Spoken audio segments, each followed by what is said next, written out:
সিলেটে আশরাফুলের অন্যরকম শুরু। প্রায় ২৫ বছর আগে ক্রিকেটে পথ চলা শুরু করা আশরাফুল এখন টাইগারদের ব্যাটিং কোচ।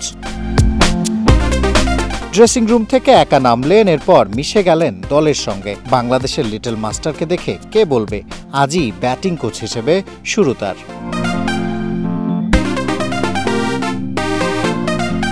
নেটে লিটন দাস কিপিং অনুশীলন করছিলেন। দূর থেকে এসে তাকে কিছু একটা বলে গেলেন অ্যাশ। কাছ থেকেও অ্যাকশনে নেমেছিলেন। ব্যাটিং কোচ বলে কথা, মুমিনুলের ব্যাটিংয়ের খুঁটিনাটি ধরিয়ে দিচ্ছিলেন। ২০১৩ সালে গলে ১৯০ রান করার পথে মুমিনুলের সঙ্গে ১০৫ রানের জুটি গড়েছিলেন। সেই সতীর্থ এখন শিষ্য। বলাই বাহুল্য, টাইগারদের কোচিং স্টাফে কখনো আশরাফুলের চেয়ে বেশি আন্তর্জাতিক ম্যাচ খেলা দেশীয় কেউ আসেনি।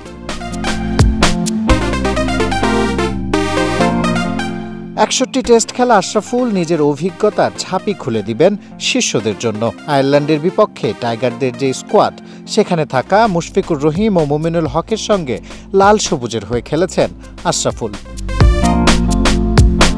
টাইগারদের সাবেক এই অধিনায়ক যখন টাইগারদের একাদশে নিয়মিত, তখন কোচিং স্টাফে পেয়েছিলেন মোহাম্মদ সালাউদ্দিনকে। আজ কোচিং ক্যারিয়ারের মাইল ফলকের দিনে সালাউদ্দিনকেই পাশে পেলেন।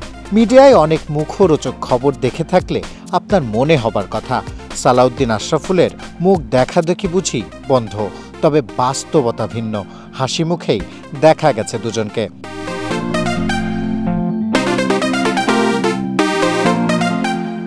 লম্বা বিরতির পর আবার টেস্ট ক্রিকেটে ফিরছে বাংলাদেশ দল। কোচ আশরাফুলের শুরু এই সিরিজ দিয়ে।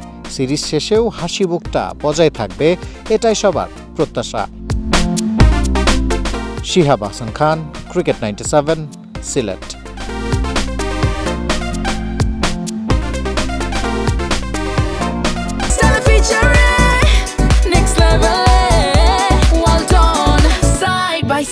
Free